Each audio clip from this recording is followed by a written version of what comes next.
Baiklah, perkenalkan nama saya Helzi Auliarami dengan nomor BP 24101152610092. Dan kali ini saya akan mempresentasikan tugas akhir saya yang berjudul Perancangan Sistem Informasi Manajemen Klinik Hewan berbasis web pada praktek dokter hewan di Boli Petcare Payakumbuh. Baiklah, langsung saja tanpa berlama-lama, mari kita langsung ke PPT-nya. Perancangan Sistem Informasi Manajemen Klinik Hewan berbasis web pada praktek dokter hewan di Boli Petcare. Yang pertama adalah latar belakang.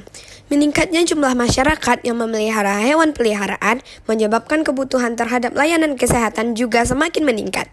Praktek hewan di Boli Petcare Payakumbuh masih melakukan proses administrasi secara manual sehingga sering mengalami kesulitan dalam pencarian data pasien serta berpotensi terjadinya duplikasi data atau redundansi data. Oleh karena itu, diperlukan sistem informasi manajemen klinik hewan berbasis web yang dapat membantu mengelola data pasien, rekam medis, dan pembayaran agar layanan menjadi lebih efisien, efektif, dan terorganisir. Next, ada rumusan masalah. Yang pertama, bagaimana merancang sistem informasi manajemen klinik hewan berbasis web. Yang kedua, bagaimana mempermudah pengelolaan data pasien dan pemilik. Dan yang ketiga, ada bagaimana mengurangi terjadinya duplikasi data. Lalu, ada tujuan dan manfaat. Tujuannya, yang pertama, ada merancang sistem informasi klinik hewan berbasis web. Yang kedua, ada mempermudah pengelolaan data. Yang ketiga, ada meningkatkan efisiensi administrasi. Lalu, manfaatnya ada mempercepat pencarian data, lalu mengurangi kesalahan pencatatan, dan yang terakhir, data tersimpan lebih terorganisir. Di sini juga ada macam-macam diagram. Yang pertama adalah use case diagram, yang kedua ada activity diagram, yang ketiga ada squash diagram, yang keempat ada state chart, dan yang terakhir ada class diagram. Baiklah, di sini saya akan menjelaskan skenario use case. Baiklah, kita akan ke skenario pertama, yaitu skenario pendaftaran pasien. Aktor utamanya adalah admin. Kondisi awalnya, admin sudah login ke sistem, lalu tujuannya mendaftarkan data dari pemilik hewan peliharaan dan hewan agar dapat memperoleh layanan pemeriksaan. Di sini mungkin aku akan menjelaskan langkah-langkahnya. Langkah pertama, admin memilih menu pendaftaran pasien, sehingga respon sistem adalah menampilkan form pendaftaran.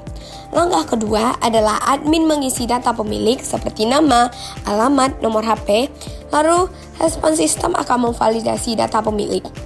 Yang ketiga, ada admin melanjutkan mengisi data hewan, lalu juga seperti data pemilik, maka sistem akan memvalidasi data.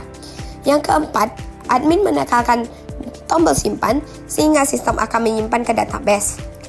Lalu sistem akan menampilkan pesan data berhasil disimpan. Yang keenam, admin akan mencetak nomor antrian sehingga sistem mencetak nomor antrian. Lalu data pasien dan pemilik tampil dalam daftar pasien pada hari tersebut sehingga sistem menampilkan data baru. Lalu, admin dapat mengedit, menghapus jika diperlukan. Jika iya, sistem akan memproses dan mengubah data. Proses selesai dan sistem kembali ke halaman utama. Lalu yang kedua, ada skenario use case menampilkan data dan mengelola. Di sini perbedaannya dengan pendaftaran pasien adalah jika pendaftaran pasien, maka pasien tersebut belum memiliki riwayat ke klinik tersebut. Jika sudah, maka ia akan menampilkan data dan mengelola, di mana di situ hanya perlu memanggil data pasien, tidak menginputkannya lagi dari awal. Dan teman-teman mungkin ingin melihat skenarionya sebagai berikut.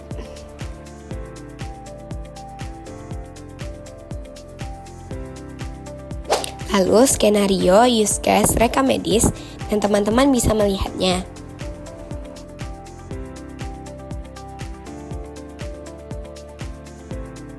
Yang terakhir ada skenario use case pembayaran dan teman-teman juga bisa melihatnya sebagai berikut.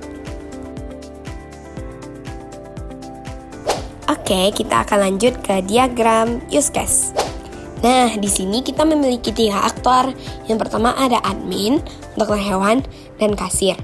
Di sini mereka memiliki user dan password ketika login, sehingga mereka hanya bisa membuka akses yang harusnya mereka bisa buka. Seperti admin hanya bisa membuka daftar pasien dan menampilkan serta mengolah data, lalu dokter hewan hanya bisa menampilkan rekam medis dan kasir hanya bisa mengakses pembayaran. Jadi mereka memiliki kode akses masing-masing. Next, kelas diagram. Ada beberapa kelas di sini. Yang pertama ada pemilik, hewan, pendaftaran, rekam medis, dokter hewan, kasir, admin, user, pembayaran, serta obat yang saling berhubungan satu sama lain. Next, activity diagram. Baiklah, di sini ada 4 activity diagram dan saya akan menjelaskan activity diagram login. Dimulai, input username dan password dan sistem akan validasi data login. Nah, di sini ada 2 percabangan. Jika data valid, maka ia akan menampilkan dashboard. Jika tidak, maka akan ada tampilan pesan gagal dan kembali menginputkan username dan password.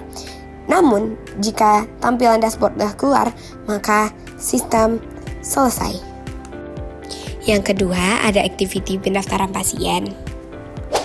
Selanjutnya, yang ketiga dan keempat, ada activity rekam medis dan activity rekam pembayaran. Kita bisa lihat di sini. Next, ada state chart. Nah, di sini state chart juga memiliki 4 bagian, di mana yang pertama ada state chart diagram login.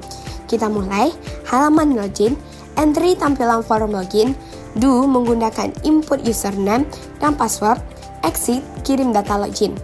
Lalu input username dan password, entrykan dan aktifkan form login, do pengguna memasukkan username dan password, lalu exitnya kirim data login ke sistem. Validasi akun, entry-nya menerima username dan password, do-nya memvalidasi data pengguna, dan exit-nya menentukan status login. Nah, di sini ada 2 percabangan. Jika valid, login berhasil, entry-nya membuat sesi pengguna, do-nya membuat hak akses pengguna, exit-nya mengarahkan ke dashboard. Lalu akan diarahkan ke dashboard. Entry membuka dashboard, do menampilkan menu sesuai role, dan exit-nya penggunaan dan memilih menu. Logout-nya di sini ada entry penghapusan sesi pengguna, ada do keluar dari sistem, dan exit kembali ke halaman login. Nah, jika ia gagal, maka entry tampilan pasien kesalahan, do menunggu pengguna menginput ulang data, dan exitnya kembali ke halaman login, dan kembali ke halaman login. Yang kedua, ada state chart diagram pendaftaran sebagai berikut. Yang ketiga dan keempat, ada state chart diagram rekam medis dan state chart diagram rekam pembayaran sebagai berikut. And for the last, ada interaction diagram. Di sini juga ada 4 interaction diagram.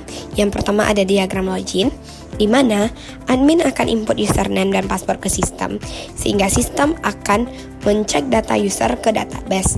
Dari database, jika valid, maka diberikan kembali ke sistem dan ke admin. Login berhasil valid dan login tidak berhasil atau gagal. Lalu ada interaction diagram pendaftaran pasien hewan sebagai berikut. Yang ketiga dan keempat ada interaction diagram pemeriksaan hewan, dan yang keempat mungkin di sini saya salah, harusnya interaction diagram pembayaran. Baiklah, kesimpulannya berdasarkan hasil perancangan sistem informasi manajemen klinik hewan berbasis web pada Diboli Petcare dapat membantu proses pendaftaran pasien, pengelolaan rekam medis, dan pembayaran menjadi efektif, efisien, serta terorganisir. Sistem ini juga dapat mempercepat pencarian data dan mengurangi terjadinya duplikasi data, sehingga kualitas pelayanan klinik dapat meningkat. Sekian presentasi yang dapat saya sampaikan. Jika ada salah dan janggal, mohon maafkan. Dan saya akhiri dengan terima kasih.